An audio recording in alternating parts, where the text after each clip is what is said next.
Oyliklaring harom bo'lsin chalasavotlar. Ilmsiz, savodsiz, nopok, chalasavod xodimlar. Noroziman. Ilohim Xudoning balosiga yo'liqqur. Ilohim jahannamda kuygur.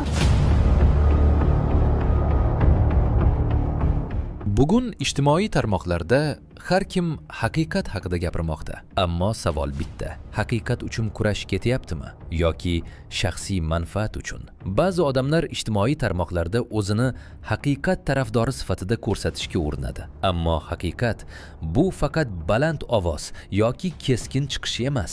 Haqiqat mas'uliyat hamdir. So'nggi paytlarda ayrim blogerlar tomonidan turli holatlar bir tomonlama talqin qilinib, vaziyat ataylab keskinlashtirilayotganini kuzatish mumkin. Odamlarning hissiyotiga ta'sir qilish, muammoni bo'rttirib ko'rsatish, tekshirilmagan yoki asossiz iddaolar orqali jamoatchilik fikrini chalg'itish. Bularning barchasi ijtimoiy faollik emas. Chunki haqiqiy jamoatchilik faoli jamiyatni bo'lishga emas, birlashtirishga xizmat qiladi. Haqiqiy faol odamlarni adashtirmaydi. Aksincha, muammoning yechimini izlaydi. Ammo ayrim holatlarda ijtimoiy tarmoqlar shaxsiy manfaat, e'tibor va sun'iy mashhurlik vositasiga aylanib qolayotgani ham sir emas. Eng achinarlisi shundaki, yordam va qo'llab-quvvatlash ko'rgan ayrim shaxslar ham buni qadrlash o'rniga turli keskin videolar orqali jamiyatda salbiy kayfiyat uyg'otishga urinmoqda. Holbuki, konstruktiv tanqid bilan odamlarni chalg'itadigan shov-shuv o'rtasida katta farq bor. Chunki bitta noto'g'ri axborot ortida yuzlab odamlarning fikri, ishonchi va kayfiyati turadi. Shu sababli ijtimoiy tarmoqdagi har bir chiqish mas'uliyat, halollik va xolislik bilan qilinishi kerak. Ba'zi bir miyasi achigan dalboyoblar yozibdi.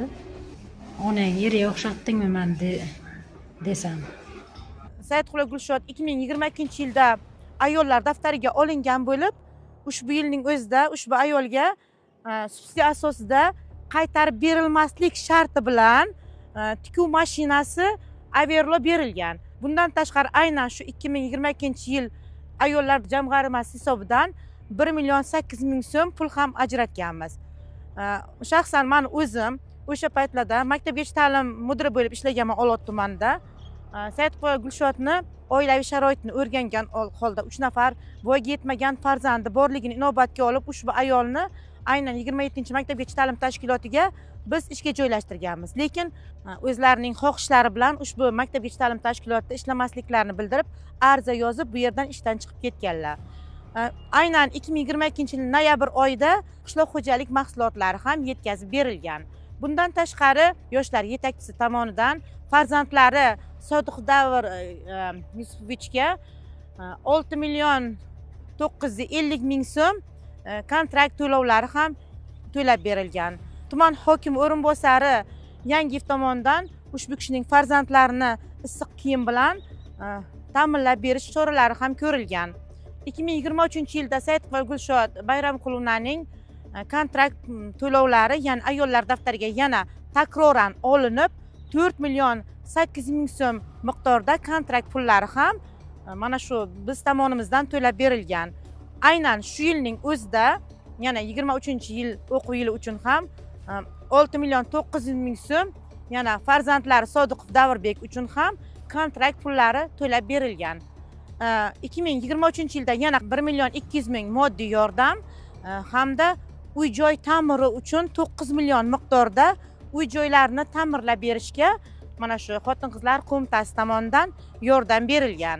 2026-yilda Ramazon munosabati bilan davlat ta'minotidagi oilalar toifasiga kiritilganligi sababli 1 million so'm miqdorda moddiy yordamlar ham ajratilgan.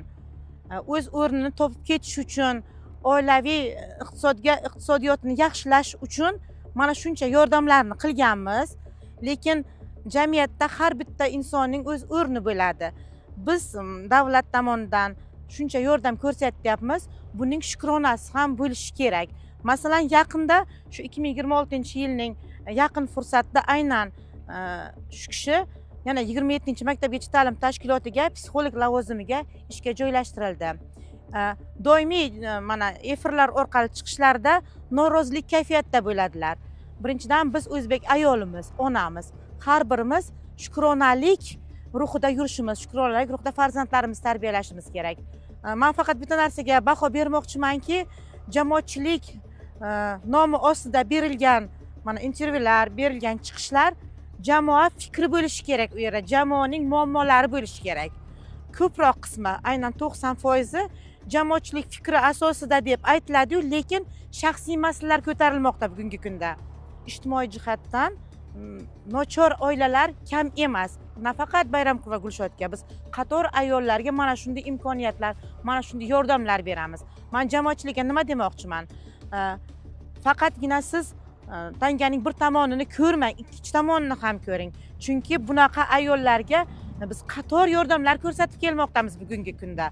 Bu bizning emas, hurmatli prezidentimizning tashabbusi, ayolga, oilaga bo'lgan e'tiborlari orqasida. Birinchidan biz shukronalik ruhida yashashimiz kerak. Alloh ham shukronalik qilgan insonga imkoniyatlar yaratib beradi, orzusiga yetiradi. Amallarimiz niyatga bog'liq deyiladi. Yaxshi niyatda bo'lishimiz kerak. Bugun ijtimoiy tarmoqlar har kimga minbar berdi. Kimdir muammoni ko'rsatadi, kimdir esa uning yechimini izlaydi. Ammo haqiqat yo'llari deya taqdim etilayotgan har qanday chiqish ham jamiyat manfaatiga xizmat qilavermaydi. Chunki bir tomonlama va hissiyotga qurilgan videolar odamlarni chalg'itishi, jamiyatda noto'g'ri tasavvur uyg'otishi mumkin. Haqiqiy fuqarolik pozitsiyasi shov-shuv emas, mas'uliyatdir. Haqiqiy faollik esa odamlarni qarama-qarshi qo'yish emas, muammoning yechimini topishga xizmat qiladi. Saidqul va Gulshod Burjoq mahallasida yashaydi. 3 nafar farzandi bor. 2 o'g'il, 1 qiz bor. Katta o'g'li institut tugatib, hozirgi kunda ish faoliyatini olib bormoqda. Yolg'iz boquvchi, bir martalik 1 million so'mlik kuz-qish mavsumi uchun yordam ko'rsatilgan.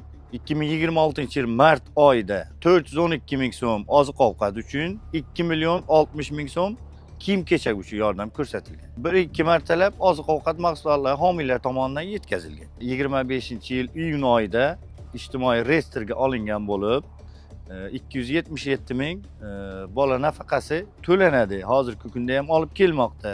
Afsuski, bugun ayrimlar haqiqat yo'llari niqobi ostida shaxsiy manfaat, e'tibor va sun'iy mashhurlik ortidan ham quvmoqda. Ijtimoiy tarmoqlardagi har bir so'z, har bir chiqish ortida esa jamiyat ishonchi va insonlar fikri turadi. Shu sababli haqiqat haqida gapirganda ham, haqiqat yo'llarini izlaganda ham xolislik, mas'uliyat va vijdon eng muhim mezon bo'lib qoladi. Bugun siz turli da'volarni ham eshitdingiz, turli faktlar va munosabatlarga ham guvoh bo'ldingiz. Bir tomonda yordam va qo'llab-quvvatlash, ikkinchi tomonda esa keskin chiqishlar va ijtimoiy tarmoqlardagi shov-shuvlar. Haqiqat qayerda? Tanqid qayerda tugab, shaxsiy manfaat qayerda boshlanadi?